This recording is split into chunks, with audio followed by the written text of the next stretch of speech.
went to the other side of the Sea of Galilee, also called the Sea of Tiberias.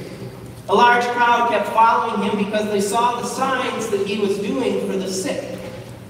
Jesus went up the mountain and sat down there with his disciples. Now the Passover, the festival of the Jews, was near. When he looked up and saw a large crowd coming toward him, Jesus said to Philip, "Where are we to buy bread for these people to eat?" He said this to test him, for he himself knew what he was going to do. Philip answered him, 6 months' wages would not buy enough bread for each of them to get a little. One of his disciples, Andrew, Simon Peter's brother, said to him, "There is a boy here who has 5 barley loaves and 2 fish. But what are they among so many people?" Jesus said, "Make the people sit down." Now there was a great deal of grass in the place, so they sat down, about 5,000 in all. Then Jesus took the loaves, and when he had given thanks, he distributed them to those who were seated. So also the fish, as much as they wanted. When they were satisfied, he told his disciples, "Gather up the fragments left over, so that nothing may be lost." So they gathered them up. And from the fragments of the 5 barley loaves left by those who had eaten, they filled 12 baskets. When the people saw the sign that he had done, they began to say, "This is indeed the prophet who is to come into the world." When Jesus realized that they were about to come and take him by force to make him king, he withdrew again to the mountain by himself.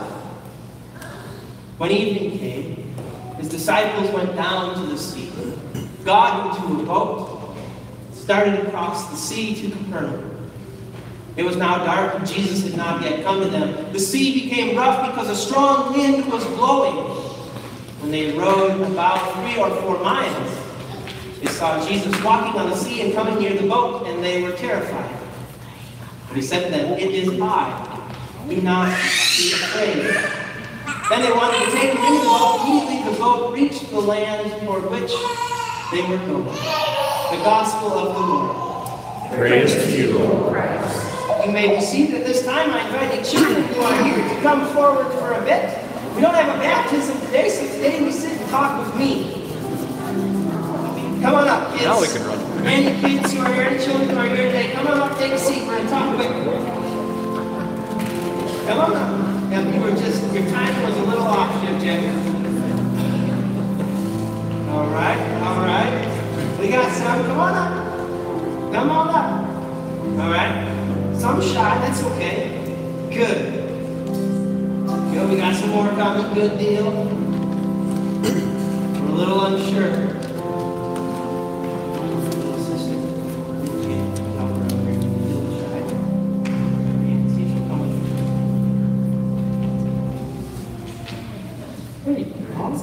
Good, beautiful. How are we all doing today? Are we good? Do we know what grace is? We do. We do. I defined it for you. I defined it a few weeks ago. Who can tell me what grace is? What's that? Perfect. God's love we don't deserve. Grace is a good thing that we receive though we don't deserve it, right? And in the last 3 weeks, and then next week, we will have, or we had and will have, a baptism. And when we have baptism, I invite you all to gather on the baptismal font. Right? How many of you in the last few weeks were one of those kids that got to splash in the baptismal font a little bit? Right? Gracie was one of them. Yeah. And we all, Gracie was one that got baptized. You were a splasher. Were you? Yeah. And we receive God's grace in our baptism. And God's grace is something that God freely gives us. It's a good thing that we don't even deserve. But God says, I love you no matter what. Okay? That's what God says in our baptism. God says, you are my child. I love you no matter what, and I always will. Now, if you've been baptized, there was a part in that service, a part during your baptism where the congregation, right, you had your parents and you had your sponsors who said, we're going to make sure this kid comes out all right. We're going to make sure they remember that God loves them no matter what. And there's a part where the congregation, all these people, came to gather around, and they said, we're going to make sure this child knows that too. And now Jack saw a picture frame, and we're going to gather around. We're going to take your picture in a little bit. Because the congregation, in your baptism, when the congregation said, we're going to make sure this child never forgets that they are loved and they matter, that's what they're saying. They said they are going to know that God loves them, and that to God they matter, but we also love them, and to us they matter. That is God's grace. God telling us that we are loved and we matter. Now, there's another word I want you to learn. Abundance. Who knows what abundance means? A whole lot of it. Yeah, perfect. Perfect definition of abundance. A whole lot of it. God gives us God's grace abundantly. Just when we think we've run out, there's more. Always.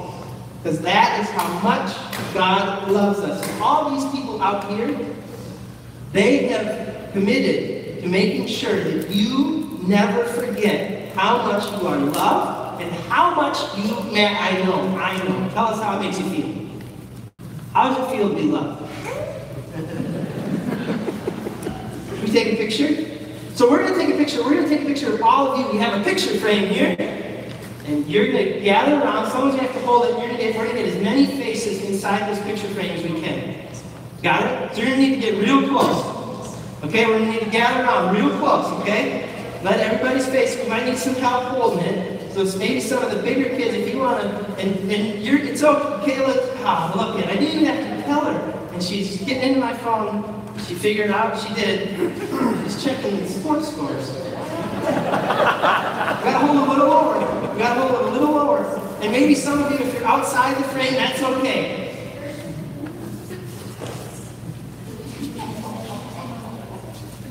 Where's my camera? Right there. The main page. Good. And now here's the thing. You all, now this picture frame, you might have noticed, was hanging out on the bulletin board when you walked into church. It's part of our current stewardship drive we're doing now through the end of the year. If you can get your picture taken pledging your support to make sure that each one of these kids knows that while they are here, they are loved and they matter. And there's more about that on the bulletin board, but kids, we got in there, and if your head's above the frame, I'll go Jack. All right, if your head's above it, all right, under it, as long as we're all in the picture. All right, how are we doing? 1, 2, 3. Good. Good job, everybody. So remember, we're going to remember God's grace is something good that is given to us. No, we're not quite done.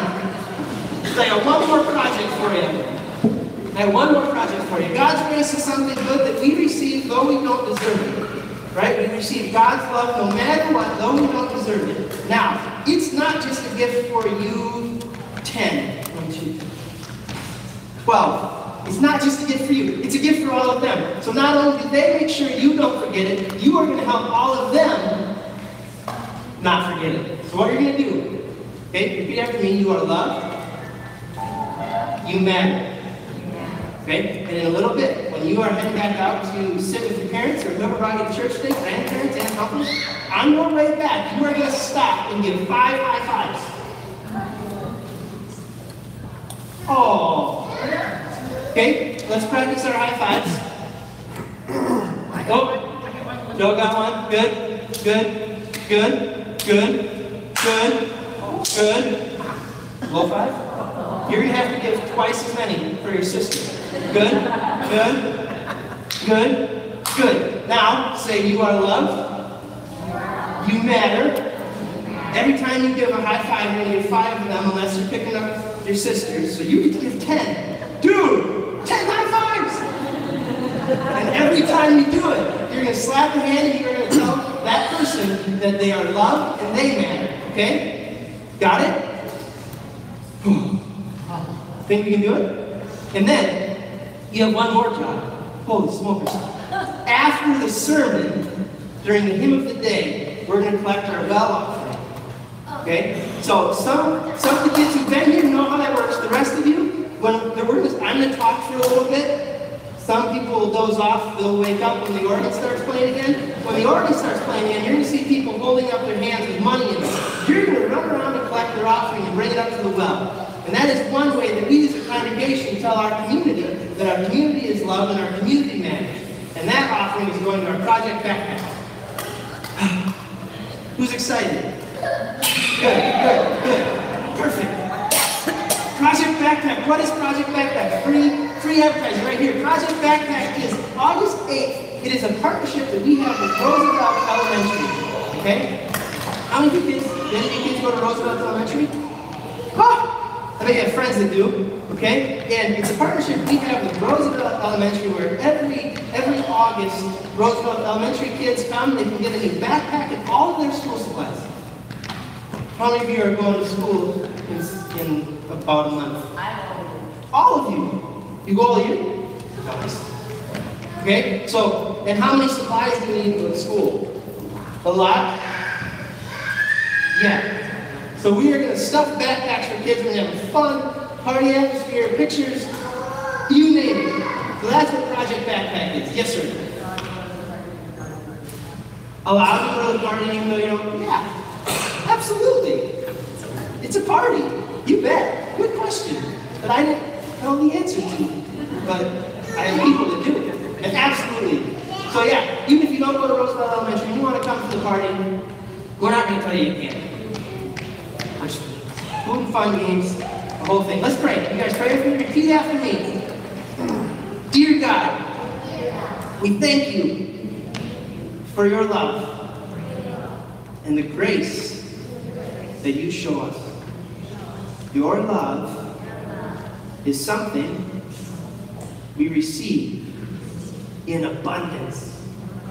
Just when we think we've run out, there's more. God, you tell us that you love us, that we matter. And God, we tell other people that you love them, and they matter. God, we thank you. You are an awesome God. You love us. We love you. And all God's children said, and all together we say, amen. Awesome. So, you got 5 high fives to give. Give 5 high fives telling people they are loved and they matter. And then after the sermon, we're going to sing a hymn, and you are going to collect the well offering. Got it? Let's hear those high fives.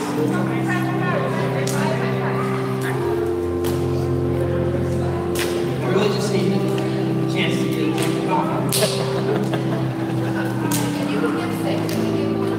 And if kids didn't get to you, it's okay if you're sitting on the ends or in the middle to start a high five chain. Make sure everybody north of you gets a high five and a reminder that they are loved and they matter. There we go. How are we doing? Oh, not yet. Isaiah's excited to collect the well after the sermon. Good. Did everybody get their high fives? All right. And the reminder that they are loved and they matter?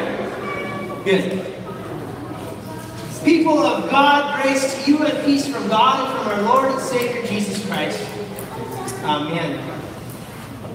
So this week we get the gospel text that we skipped in Mark's gospel last week. Now we get John's version of Jesus feeding the 5,000. And as we were gathered around the grills on Wednesday, preparing chicken for the chicken dinner, we laughed at the gospel text for the week of our chicken dinner when we fed a number that we weren't certain what it was going to be with a finite number of chicken. We laughed that the gospel text was Jesus feeding 5,000 people with 5 loaves of bread and 2 fish. And we joked, we looked, we said, Master, however will we feed this unknown number of people with this finite number of chicken with just these 2 grills? And it happened.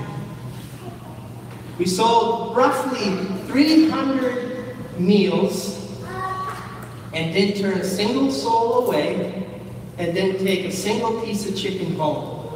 We had exactly the right amount. It might have been that the chefs tasted just enough while the chicken was, because you have to make its quality control. You have to make sure it tastes good. If you're going to feed an unknown number of people, you at least want them to taste some tasty chicken. But we didn't turn away a single soul or take a single piece of chicken home. We had the exact right amount. And we hear the gospel story. The crowds had gathered. The crowds had gathered hoping to hear and see that which this Jesus guy does for people. The crowd had gathered at a time when they would be hungry, and the disciples panicked. We don't have the food to feed them. And Jesus said, whoa, what should we do? He knew the answer. Master, 6 months' wages would not feed this crowd. And another one says, well, this boy has 5 loaves of bread and 2 fish. Jesus says, okay, tell him to sit down, let's feed him. This story is, yes, 1, a miracle. But 2, this is a story of God's grace. God's grace is something of abundance. God's grace looks at a crowd longing for God's love and overflows with it once everybody's fed. God's grace looks at a crowd of 5,000 people, all with things they've done wrong, and Jesus says, you will be fed today. Preceding this story, still in John or Mark, whichever chapter, whichever book you want to read this from, Jesus looks at that crowd with compassion. When that crowd is, if you remember last week, when that crowd has beat them to the point where they are headed, Jesus looks at them with compassion. Then he feeds them. He looks at that crowd that is far more vast than they could ever imagine, feeding with 5 loaves of bread and 2 fish. He looks at that crowd with compassion and says they need to be fed. That crowd needs to be fed with God's love this day. And he tells them to sit down. And he tells the disciples to distribute the 5 loaves of bread and 2 fish. And they come back and there's 12 baskets of leftovers. They had leftovers. It wasn't a meal of just enough. It wasn't a meal of, we know we have this many pieces of bread and fish and an unknown number of people to feed and not turn away any or taking anything home. It was a meal of 5,000 people being fed and there being leftovers. It is a meal of God's abundant grace. It's a meal that Jesus, before distributing it, paused, blessed it, and gave thanks. It's a meal that before being distributed, Jesus paused and gave thanks. Where else do we do that? Someone shout communion. Good answer. We do that every single Sunday.